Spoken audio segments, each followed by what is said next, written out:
Sevgili arkadaşlar, herkese merhaba. Orta Doğu'da artık hiçbir şey eskisi gibi olmayacak gibi görünüyor. Bugün sadece haber aktarmıyoruz. Resmen bir devrim bence kapanışına tanıklık ediyoruz. Amerika Birleşik Devletleri Başkanı Donald Trump az önce Reuters'a verdiği röportajda öyle bir cümle kurdu ki bu cümle bölgedeki tüm haritaları, tüm dengeleri değiştirebilir. Trump İran'a karşı Kürt kartını masaya sürdü. Öte yandan Tahran'dan Galibaf'tan tarihin çöplüğüne gömeriz tehditleri yükselmeye başladı. Türkiye ise sınır hattında yaşanan bu devasa kımıldanmayı rejim değişikliği tartışmalarından kara harekatı hazırlıklarına kadar gündem resmen barut fıçısı gibi oldu diyebiliriz. Şimdi sizlere bu gelişmeleri İlk Bakış TV'de günün en kritik gelişmelerini tüm detaylarıyla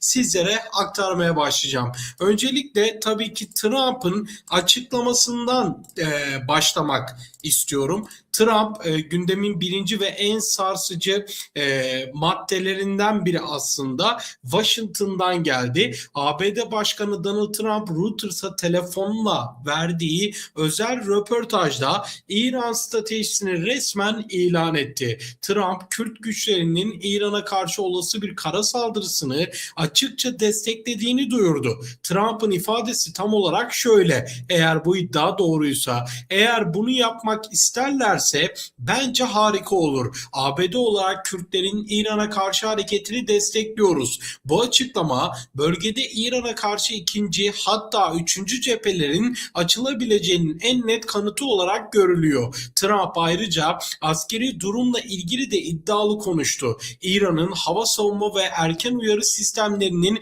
tamamen yok edildiğini, Amerikan güçlerinin bölgede başarıyla ilerlediğini ve İran'daki her şeyin etkisiz hale getirildiğini savundu. Trump'a göre İran artık askeri hedeflerden ziyade masum ülkelere ve sivil alanlara yönelmiş durumda ve diğer bir yanıt ise hemen yanıt Trump'a aslında gecikmedi. İran'dan yanıt geldi. Washington'dan gelen bu kara operasyonu sinyallerine Tahran'ın cevabı ise çok sert oldu. İran Meclis Başkanı Muhammed Bagher Galibaf sosyal medya üzerinden yaptığı açıklamada bölgeyi resmen bir mezbahaya benzetti. Galibaf, Trump'ın İsrail'i korumak adına ABD'nin kendi öz kaynaklarını kumar masasına sürdüğünü iddia etti. Özellikle Kürt muhalif partilere seslenen Galibaf, ayrılıkçı gruplar bir hata yaparsa onları bir kez daha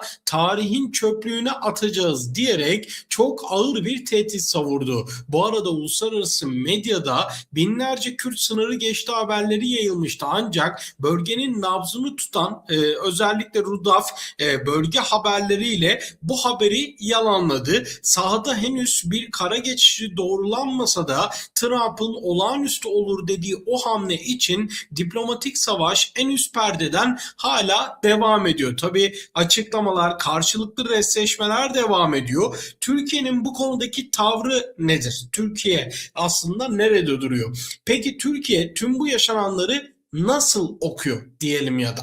Dışişleri Bakanı Hakan Fidan CNN Türk canlı yayınında bölgedeki Kürt partilerle ilgili çok dikkat çekici bir tespitte bulundu. Bakan Fidan farklı çizgideki Kürt grupların bir araya gelerek ittifak kurduklarını gördüklerini söyledi. Fidan neyi hedefliyorlar, nereden ne çıkar hepsini takip ediyoruz diyerek Türkiye'nin teyakkuzda olduğunu vurguladı. Fidan'ın çizdiği senaryo ise oldukça net: savaş en erken askeri kabiliyetlerin yok edilmesiyle, en geç ise İran'da bir rejim değişikliğiyle sona erebilir. Fidan ayrıca İran'ın enerji hatlarına yönelik saldırılarının küresel bir enerji krizine yol açabileceği uyarısını da bir kez daha yeniledi ve aynı şekilde aslında İran Dışişleri Bakanı'ndan da konuyla ilgili bir açıklama geldi. Kara operasyonu konuyla alakalı. Bu ateş çemberinin ortasında İran Dışişleri Bakanı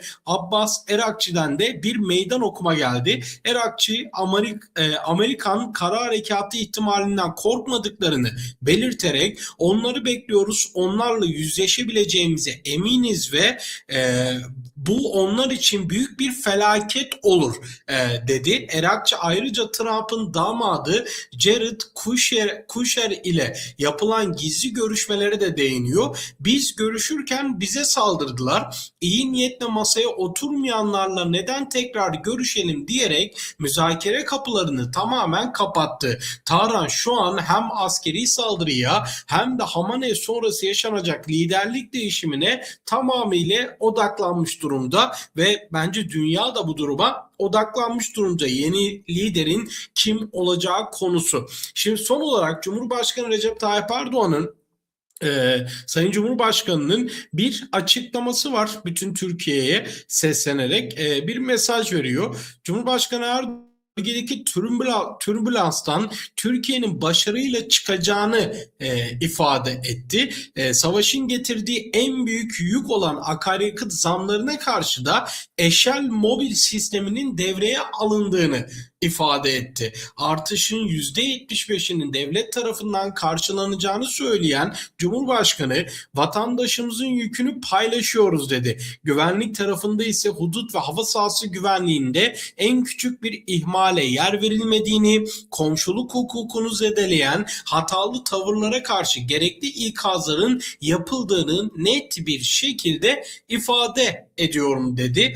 Diğer bir yandan bugün bölge tarihinin en kritik 24 saatinden birini aslında geride bıraktık. Trump'ın hamleleri, İran'ın tehditleri ve Türkiye'nin stratejik adımları, her şey aslında bu haberde, bu videoda sizlere aktarmaya çalıştım. Bütün gelişmeler gelmeye devam ediyor. Biz de İlk Bakış TV olarak anlık aktarmaya devam edeceğiz. Bu akşam da Allah'ın izniyle bir video daha yapacağız. Gelişmeler oldukça videolarla, canlı yayınlarla sizlere an be an aktarmaya çalışıyoruz. Gelişmeleri kaçırmamak için kanalımıza abone olmayı en azından ve arkadaşlar sizlerden özel ricamızdır. Arkadaşlarınıza, eşinize, dostunuza bizim kanalımızı önermeyi lütfen ihmal etmeyin. Orta Doğu'da yaşanan tüm gelişmeleri yakından takip edip Türkiye iç siyasetiyle birlikte sizlere de aktarmaya devam ediyoruz. Ve yorum kısımlarında lütfen fikirlerinizi de belirtin. Henüz kanalımıza abone olmadıysanız abone olmayı, bildirim zilini mutlaka tümü olarak işaretlemeyi ve son olarak da bu videoyu beğenmeyi lütfen ihmal etmeyin. Bir sonraki videoda veya canlı yayında görüşmek dileğiyle. Hoşça kalın.